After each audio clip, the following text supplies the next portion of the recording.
Alright, so we've pulled back and it's time to move on to drawing the shonen version of the character. The main difference, I think, is really going to be in the eyes. And watch how much smaller they are compared to the ones we just drew. First of all, this line is higher up, you know, the guideline that we're using. But even within that guideline, I'm keeping the eyes pretty small, you know, in relation to the eyes surrounding it. Or the lines surrounding it, I should say. And I find that the shonen style is a little harder to pin down in terms of, like, when we see shoujo, I think we immediately recognize a certain style that looks quite similar from one manga to the next. Whereas with shonen, my feeling is that there's a wider variety, and it's harder to say, oh, all shonen sort of have these characteristics. I think it seems to me a little harder to make those generalizations. But generally speaking, the eyes are going to be smaller. They're going to be a little narrower.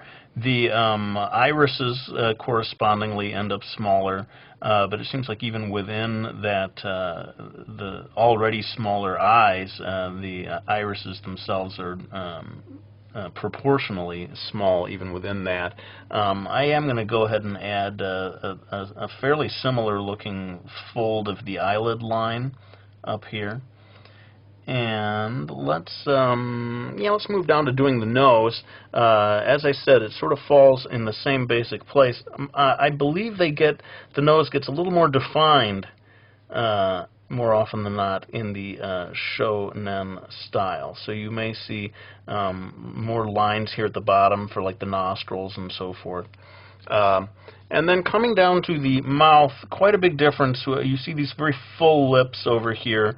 Again, some people will say, boy, that doesn't even look like a male character over there. It looks like a female character to me.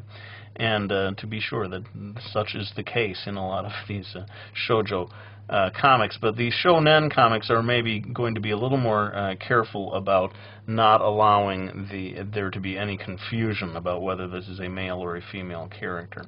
And then I have given a little bit of a line for the upper lip here, but for the lower lip, I'm just going to drop a tiny bit of a dot almost there for delineating that. And that's going to probably do it for me in terms of drawing that mouth. So basically the eyes and the mouth, I think, are the real big difference between the two of these drawings. And now I'm going to go on and do the hair. Now I've decided for the hair to go all out and really show some big time differences between these two drawings, at the risk of showing what people might say are two different hairstyles. I find that it's pretty unusual for this kind of hair to show up in a shonen comic. Unless they just decide to make a character with really flowing hair like that. It seems to me the shonen, the boys-oriented comics, the hair ends up being spikier all the way around. And so that's basically what I'm doing here, and I'm not going to, again, make the whole video about the hair. I think this video is getting long enough as it is. I'm going to have to really try to move faster on this second one. But I thought you would at least want to see in real time some of the basic guidelines that I want to put down for drawing this. Oh, and let's go ahead and do the ears, because I told you that in the shoujo style, I had seen that the ears came out quite a bit from the head, and in the shonen style, it seems like they're a little more pinned back, or even just anatomically accurate. When you see someone's face from the front, unless indeed their ears stick out a lot, you just don't see that much of their ears from this front view. And let's go ahead, and I was talking about how the chin is not as pointy, and indeed I'm kind of exaggerating it, but it is, if you see a squared off chin in a manga, chances are you are looking at a shonen, boys-oriented, action-oriented comic. Because that idea of the lantern jaw, the squared off jaw, just does not really turn up that much in manga. Oh, I said the neck gets thicker. Notice how that point where the jawline heads into the cheek, that will help you to create a guideline of a thicker neck, which is a great way of defining a male character, or making, emphasizing the masculinity of a character is to give that character a thicker neck. But I think we've kind of got the basics of it. How about if I do, just to help those of you who are interested in the details of the eyes, I'm going to refocus this, zoom in on the eyes. We'll do that real time. And then, sadly, I think the rest of it we're going to have to zoom through in time-lapse. But let's go ahead and refocus to get the details of the eyes. Now, one of the big differences that I notice between shoujo and shonen is in terms of the iris, the drawing of the iris within the eye. Very often in the shoujo style, it gets quite fancy in terms of there being lots of highlights and cross-hatching and details. And then in shonen, again, don't like to generalize, but in shonen, very often there's just a dot for the pupil and no other detail in terms of the eyes. So that is quite a big difference, and a time saver, to be honest. When you're drawing a shonen comic, you don't have to spend all that time laboring over the details of the eyes. And you can see me, I think they just end up being more angular in general, these eyes, than the shoujo variety.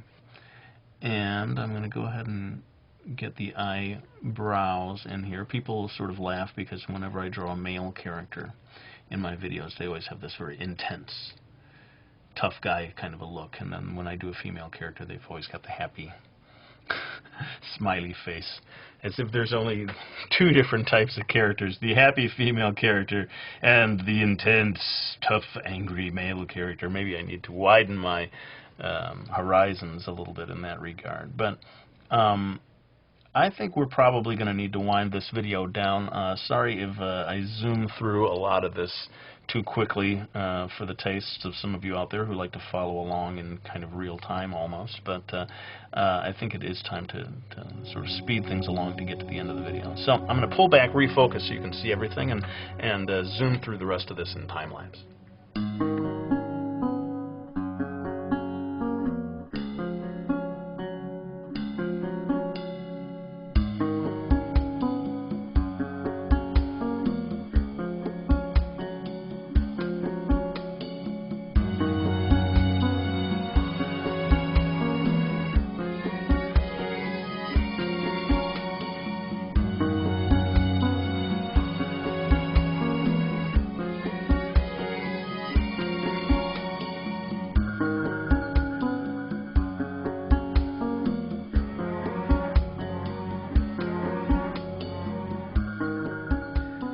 Okay, well, there you have it, my video comparing the shoujo and the shonen styles. I hope you found it useful, though some of you may be thinking, Quilly, what? No blushies?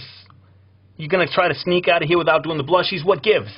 So I'm going to go ahead and add blushies here to the shoujo character. I don't think the shonen characters have them so much, but I could be wrong about that. Leave me a comment if I am. But I do want to thank anyone who has supported me by getting one of my graphic novel series. We got Brody's Ghost, we got Miki Falls, and we got my How to Draw Manga book, Mastering Manga. I really do appreciate your support. Thanks so much for subscribing, for leaving comments, for spreading the word about my videos. I really do appreciate it. But I'm going to go ahead and lay the pencil down. I want to thank you all for watching this video. I hope you found it useful, and I'll be back with another one real soon.